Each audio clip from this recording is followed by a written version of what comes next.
Welcome to our next episode of DecentMed Spotlight. Today we're here with our second hypnotherapist in the same area. She's out of the Tampa Bay area. This is Shea Shulman of Shea Shulman Therapy. Shea, Hi, introduce yourself.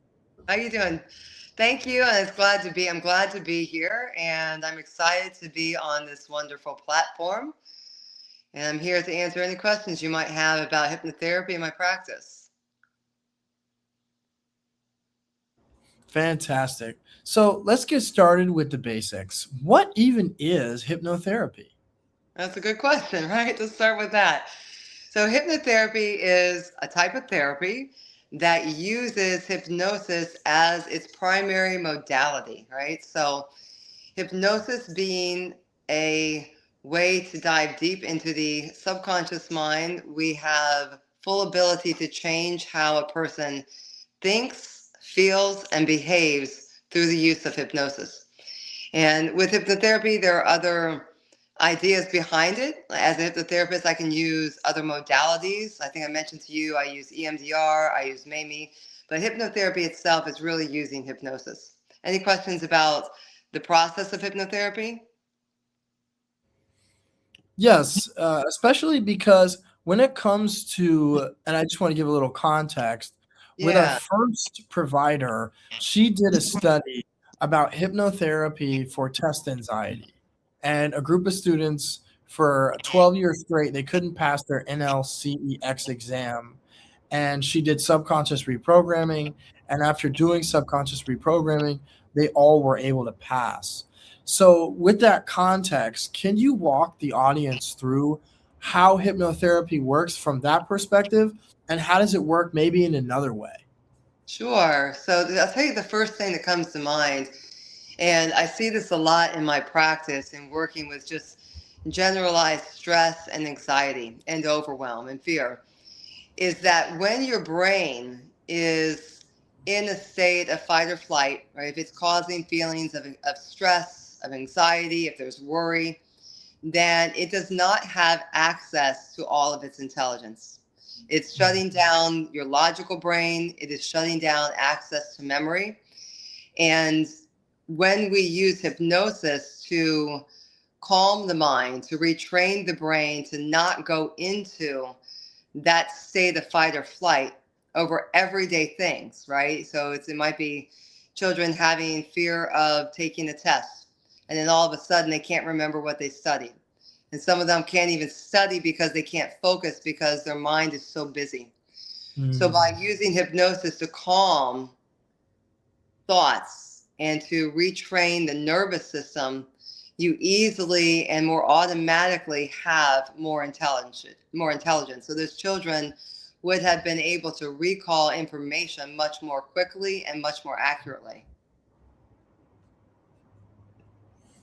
And that kind of explains it perfectly is that what the hypnotherapy did in that example was that it wasn't that they couldn't pass because they weren't as intelligent enough or they didn't study properly. It was like you said, they let their fear of the test overwhelm them because I remember testing a little bit, and I remember that even in testing there's always a couple easy give me questions, but sometimes when you overthink it you end up getting those questions wrong because they seem simple, but those are the ones that you miss. So it's interesting that, like you said, when you calm down the brain, now you're able to study more, you're able to pass the test more, and you're able to address the situation in a better light. So, with that in mind, how and why did you get in this field in the first place? Really for myself, yeah. For myself. I actually went to a hypnotherapist for some of the issues I was having, and I had great results. Also for my patients, I started medical massage in 2010, and I only worked with pain through that career. And what I noticed was the amount of distress people were in mentally. And so, anytime you're working with someone in any capacity in healthcare, you're speaking with them, you're learning about their lives. And I noticed that was such an important determinant of how they were feeling in their bodies. So I was very much drawn to work with the brain. And When I started combining hypnotherapy and medical massage, the results I had were even more phenomenal than I ever had. And today I primarily practice hypnotherapy. And what I've learned is that in just working with the brain, by resolving, these thought patterns, these feedback loops that people get into, once anxiety has subsided, stress, overwhelm, and all of these fears that built up over life, past traumas, they start to melt away.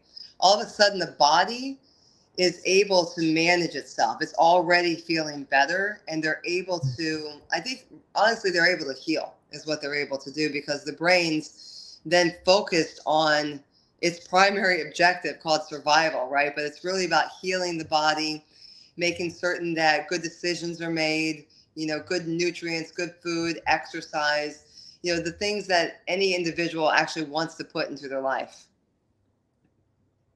That's interesting because, some say, and a lot of scientists say that the second brain is in the gut. And a Mhm. lot of times what we eat is the reason why a lot of our diseases happen. And that's why a lot of herbalists and naturopaths say that you should fast. But the first brain is here. And like you mentioned, a lot of times when you have that overwhelm, when you have that anxiety, when you have that holding on to the past, it can cause ulcers, it can cause disease. So that's a very interesting perspective. So you mentioned trauma and anxiety multiple times. Is that your major target market right now? It's not really. It just happens to be something that's all over the place. Anyone that comes into me, most people that come in to see me with any problem, whether it is PSTD, ADHD, it could be someone passed away and they've been suffering from prolonged grief. There is an embedded anxiety that seems to go along with that. But if you Mm. look at, I would say, when I look at the majority of people in my practice, anxiety is something that has become an everyday thing, right? So you have a thought, you think a thought about something that you need to do tomorrow or something that just happened, and then all of a sudden, you get this overwhelming feeling in the body that starts to linger. And with anxiety, it's something that I perceive as really an epidemic in many different types of scenarios, of different things that walk through any therapist's door. So I do like to focus on anxiety. And the way I do that is, the first step is to disconnect the thoughts from attacking the body, right? Because that's where it is. You have this constant feeling. And then what happens is the feeling starts to stay there even without the previous thoughts. So when we use hypnosis or other tactics to discreate that feedback that was going from the brain into the body, causing the feeling of stress, whether it's through a fast heart rate, through a pit in the stomach. Some people, they feel it in their arms, their shoulders, their hands, or it might show up as a headache. We disconnect that, and they're able to focus better. They feel better in their body, and they're able to move into more of their logical brain to make better decisions, to create a pathway to achieve their goals, and really to just be happier and healthier in life. That's really interesting because I just pulled up this stat that anxiety disorders are the most common mental health condition globally, affecting over 350 million people. That's 4 to 5% of the global population. Approximately, and this is interesting, 31% of US adults experience anxiety disorder at some point in their lives. Key trends show higher prevalence in women, younger adults 16 to 29, and rising rates of youth anxiety. So my question about that is, do you think that it's because of these, or what are the reasons why and the things you see in your patients that correlate why more women and youth has this high level of anxiety? It's the phones. I think it's really society and it's pressure that, for whatever reason, it could have been through parenting, it could just be through how society is. It's pressure that's put on ourselves. And you brought up food that I kind of laugh about. One of the things I tell my clients that come in who are, let's say, they want to lose weight, I say, what's worse than the pizza you ate? It's the guilt. That's what's going to kill you. So it is really the perception that the brain is over analyzing everything that's being done, right? And it could go back to a fear of failure. I need to succeed like my friends are succeeding. I don't have a family yet. I should have a family. I should do this. I should not do that. And it's really an overactive mind, right? There's too many thoughts that are competing about any single idea, and it makes it difficult to focus. And so if it's difficult to focus, I think it's why we have so much more ADHD these days. If it's difficult to focus, then we have more anxiety because they're not able to process information as quickly, and they're not able to make decisions and stay with decisions they've made, instead of having this part of the brain that's consistently second guessing things. So why it's within women and children, I don't know the answer to that, but I see it in my male patients as well. I see it in most everyone that I work with on some level. It just shows up in different ways. And do you deal with more women or men, or both? I have a nice balance, actually. I get women, men, and children. Youngest children I work with is typically around 6 or 7 years old. But I get teenagers. I just whatever comes my way. Yeah, whatever's Yeah. on my path shows up. It just means that they need me. It's interesting because you're right. A lot of people scapegoat the phones, but they fail to address the fear that's pushed beyond the phones. It's pushed from our families. Because I'm at the later end of that. I'm 29, and I realize that something that's helped me is number one, listening to all the providers on the platform. That's been key for me. And another thing is really, like you said earlier, focusing on the mind, focusing on the thoughts I have, consistently doing affirmations, consistently being thankful for my surroundings, even if it's a worse day than yesterday. I'm always finding some joy and laughter and gratitude in the day. So, and now understanding the scope of your practice, who you address, and what some of the ailments you address. Now let's talk about some of the results. So, what are some changes and results that you've seen in your clients? Typically, in the first session, they're already thinking differently. Right? They Mm, came with a perception that they're broken, or that they have something that seems very difficult to change in their lives or overcome. And by the end of the first session, they're feeling not just hopeful, but relief. And so the biggest change I like to make in that first session is to distance from the feeling in the body. And that's what's really bothering them, right? You have a thought and you got this racing heart, or like I said, pit in the stomach.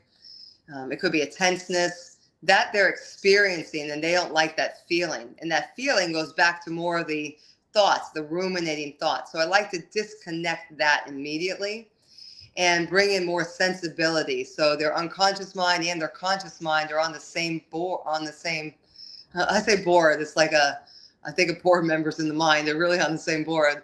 They're mm, in alignment with one another to achieve whatever it is the client wants to achieve. So, I've worked with, usually I'll tell you what I love about hypnotherapy and I love about my practice is I like instant gratification, and I don't take long for success. So I usually, sign people up for initially 5 sessions. And within those first 5 sessions, they're going to see big changes. And then typically after the next 5 sessions, if I go into 10 sessions, they're making even more powerful changes in their life in just 10 sessions that they've wanted for years and years and years. Maybe things that they thought they couldn't obtain, right? Someone who's had debilitating anxiety that all of a sudden they're like, wow, I can breathe. Oh, I can think clearly. I'm not worrying. I can sleep through the night. So what I see is success in basically everything, every problem that I work with, whether it's grief, anxiety, stress, PSTD, whether it's a new PSTD, it could be childhood trauma. It could be career changes, transitions in life, anything on the entire spectrum of that. I like working with people with ADHD because, it's touted as something that's not resolvable. I was diagnosed with ADHD as a child. I took Ritalin, and it is 100% a resolvable thing because it's a behavior in the brain.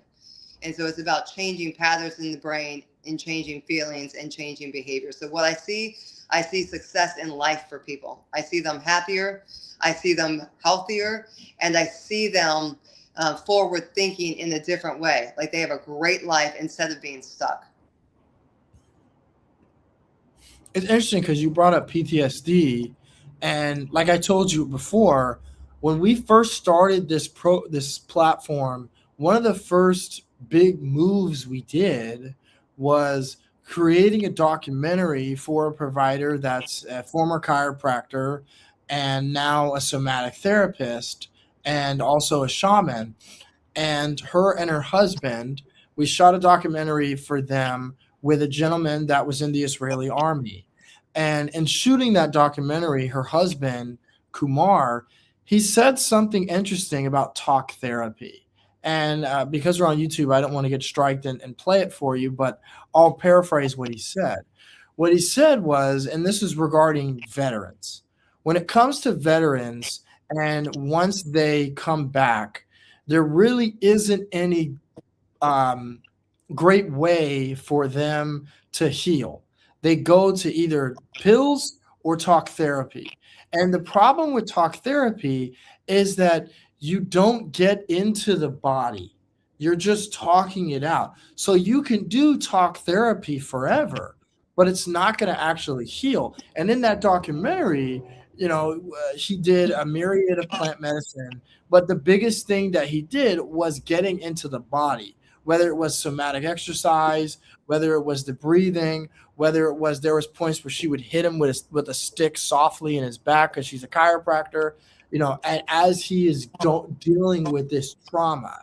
So with you, from a hypnotherapy perspective, where there isn't any plant medicine and you're getting outside of the body, but you're still getting in the body in a different way. So how do you deal with PTSD specifically and with veterans? And why do you think talk therapy fails to address some of the root causes in healing PTSD? Well, the first thing I would say is I would assume that if you have a really great talk therapist, they're still going to be doing hypnosis while they're talking, right? It's a state of mind, right? You can do conversational hypnosis, and it's a natural way of changing a perception about something.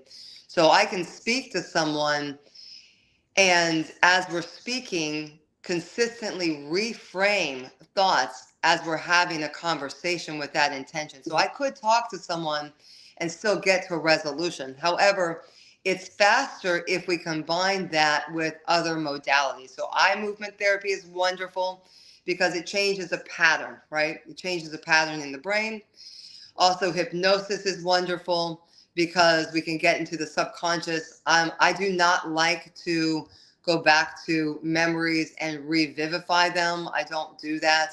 It could be Mm. done in a deep hypnotic state where it's very safe, but it's not necessary. There's so many tools these days that have been used over and over again that don't have to recreate the trauma, right? We don't just desensitize it by talking about it or looking at it again. So I use eye movement therapy, and then I use hypnosis, are two primary ways I use to move away from the trauma and push it back into another. Basically, it's not filed away, right? That trauma is still right here in front.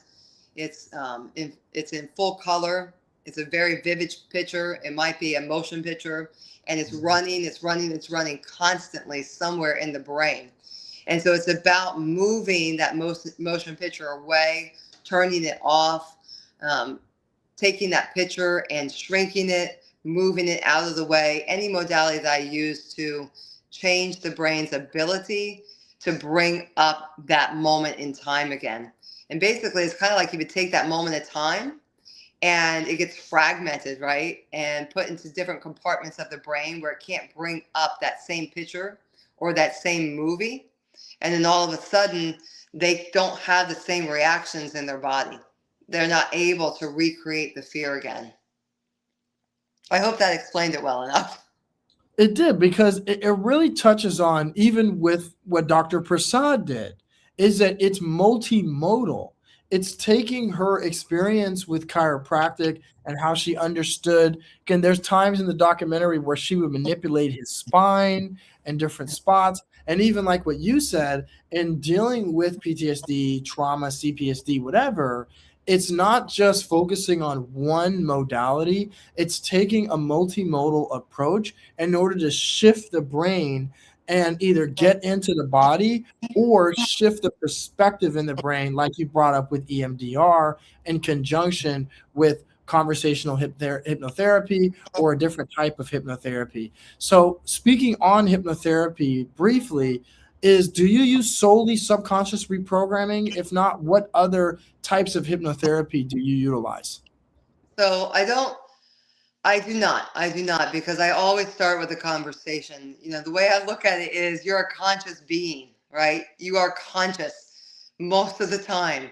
And so how you're thinking and how you're perceiving things is very conscious, even if it has a subconscious push to how you have been behaving or thinking consciously. When we begin to think differently, we're also we're changing everything subconsciously as well, because everything here now is in real time. So if someone comes into me and they think that they cannot achieve something, if just through a conversation, the conscious mind, we begin to think differently, and all of a sudden he or she's like, yeah, you know what? I never looked at it that way. Wow, I never saw that. Oh my gosh, if I had thought about that a year ago, I would never be here. And ta-da, they're already 50% better sometimes just by changing a thought. And then if we use that with subconscious programming, taking those changes that have been made on a conscious level, and then we embed them subconsciously and get the entire mind on board, then the changes are made. That's why it works so quickly. And I like how you brought up the mindset, because we do have mindset coaches on the platform, but then it's kind of like building a brick house. You built the first layer, which is changing the mindset. Then you add the second layer, which is subconscious reprogramming. Because yes, affirmations do work. I practice them myself. But when you add that second layer of the subconscious reprogramming, it can defeat someone that either A, might not believe in affirmations, or B, when they need it a little bit more. And that's why, like you said at the beginning, people can see change after the first session, because you're shifting their mindset from a conscious level and from an unconscious level. So I asked you before you, or when you joined the platform, when you think about therapy, what was the words that captivated it? And the words that you used were healing, restorative, empowering, and life changing, which is interesting because, again, all of those are kind of like a domino effect, right? First you heal, then you restore, then you empower to be ready for life, and then you change your life. So can you touch on how, or give an example of how you practice those four elements in your therapy? I don't see them as separate, really. I see that it is an integration that just happens, right? So that once fear is removed, once the problem, right, the problem in the mind is removed, and a new mindset is created, then you're automatically healing. We're healing the healing at the brain level. We're healing the mind. We're healing day-to-day life. We're healing the body, because we're now in a restorative phase, right? We're in a restorative phase because the brain's thoughts are not attacking the body anymore. We can move into more homeostasis. So I guess we would go from healing to restoring, and as soon as that happens, as soon as the healing happens, even in the first session, you're empowered, right? Someone goes from a feeling of feeling lost and hopeless to a feeling of, wow, I'm really going to get better. All of a sudden, they're empowered. And when they learn how to do things on their own, because everyone I work with learns how to do this on their own, right? They might still come back because they need some extra help, but they're learning a process of how their brain's been used, right? What the cycle it's been in. So they're very empowered to live a better life, to feel better, but also to take control of their thoughts and take control of how they want their life to be. So it's a new belief system they move into. So healing to restorative to empowering. I can't even remember the last word now. What was it? It was life changing, and I like kind of how you broke it down. It's a domino effect. Yeah. It So, really is life changing because it's just life changing. It can't not be life changing because you're going from bad to good, right? You're going mm, from lost to found, right? I lost myself. I didn't know who I was. All of a sudden, wow, here I am. I know how to live my life. I'm more empowered. I know how to I know how to create on my own. that kind of explains the process from a procedural standpoint, but how in our own mind and bodies it works on a domino effect. And is that how you get to the root cause? And if not, how do you get to the root cause? So that's an interesting question. So, typically in hypnotherapy, it's suggested that you need to get to the root cause, right? Like they would use, there was a typical process of using, say, regression or parts therapy, which I do use and can be used.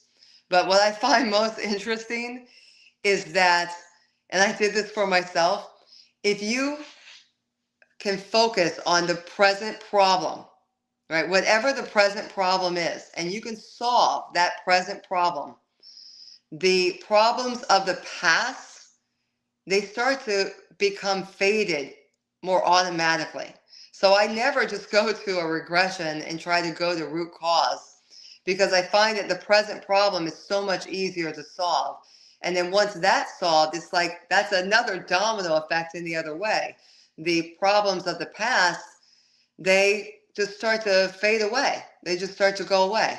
And then if there's something that's lingering, then I would do a regression because the person's already in a safer place, right? We're not going to have an abreaction. It's going to be very safe. It's going to be in alignment with how they want to feel, how in alignment for what they want to resolve. And that root cause, that might be something that did not get dissolved with solving a present day problem that's maybe been there for a little bit of time. Interesting. That's very interesting. Yeah, so we'll So, call it the opposite domino effect. I like that opposite domino effect. Something like that. So, do I you work with other hypnotherapists in your practice, or do you collaborate with acupuncturists or other modalities within the holistic health spectrum? I don't have any other hypnotherapists that I work with. I did in the beginning. I shared office space with one, but right now I collaborate. I do have acupuncturists. I have other people in healthcare that have wellness centers, some physicians. So other people that I can refer my clients to who need other things that I don't provide for. And I believe in that because there are different ways there are different things that every person needs, and every person heals in their own time and space, right? So acupuncture, for example, if I'm not addressing something in the body, if I'm not addressing their meridian channels, there's things I'm not doing for their holistic health that an acupuncturist can achieve that obviously I don't do any of that. And so we can really work in tandem to help people expedite their health. And to that point, that's one of the cores of DecentMed is to create those collaborations among different entities within holistic medicine. Because not only about what you said about there's elements that you don't address, but also just from a monetary standpoint, when you look at traditional medicine has networks of collaborators where they're always collaborating amongst each other. In holistic health, we're trying to build this collaboration network where acupuncture refers you, you refer acupuncturist, trauma specialist, et cetera, because you're right. there's so many different ailments and there's so many different things. A great example is we have a naturopath on the platform that deals with trauma, and she posted a case study on the platform. Her name is Dr. Kristen Barnes, and there was a woman that had pyrrole disorder, but she also had a lot of other ailments that were not addressed. She had history of narcotic abuse. She had history of trauma. So someone like you can address those elements, and then that can help when passing her on to a naturopath that can help with dealing with pyrrole disorder. So those are things that can work in conjunction among each other, help to grow each other's businesses, and help to create a world where people are getting full healing. So, my last question for you, Shea, and this is something that I want to also put on your website, is, and so don't get started until you're fully on the screen solo. But the last question is, what is your why, and how do you want to help the people in Tampa? Okay, so I'm in Sarasota, first of all, but I can help Tampa people as well. So what is my why? I love this work. My why is because I wake up in the morning. I can't wait to look at my calendar, remind myself who I get to help that day. My why is because I love success. It really is. So I've had success for myself in changing my own perceptions in life, my own brain, and healing. And so I love to see that in other people. I love to work with someone and get that surge of joy from watching them be able to move from a place of despair sometimes into a place of joy and happiness. And that's really my why. I love to do it. It's funny because I knew when I saw that 941 that it looked familiar and it wasn't Tampa. I just couldn't remember. That's So I all went right. to Florida Gulf Coast University, and Oh, Sarasota sits right in the center between not Tampa, but Clearwater, St. Pete, and then um, Fort Myers and that Fort Myers area. So you're right. You're in Sarasota, Florida. So I'll make that change on the website. But so yeah, I love FGCU, you what you said? were saying. Yes, My, ma'am. my FGCU. boys went there. I still have one. I still have one there. It's a great school. What year did they graduate? So let's see, my oldest is 25, so a few years ago. I can't remember the exact year. And then my youngest, who's 21, he's graduating this year. Oh, awesome. Yeah, Yeah. 25. So he would have been, I guess, like a freshman when I was a senior. Oh So wow, that's who cool. knows? Yeah, that's what a small Oh, world. But Shay, thank you so much for joining us. This has been our latest episode of Decent Med Spotlight with Shea Shulman Therapy. You can find Shay at decentmed.org/hypnotherapy or her website, shayshulmantherapy.com. Thank you for yes. joining us, and you guys have a great night. Thank you. Take care.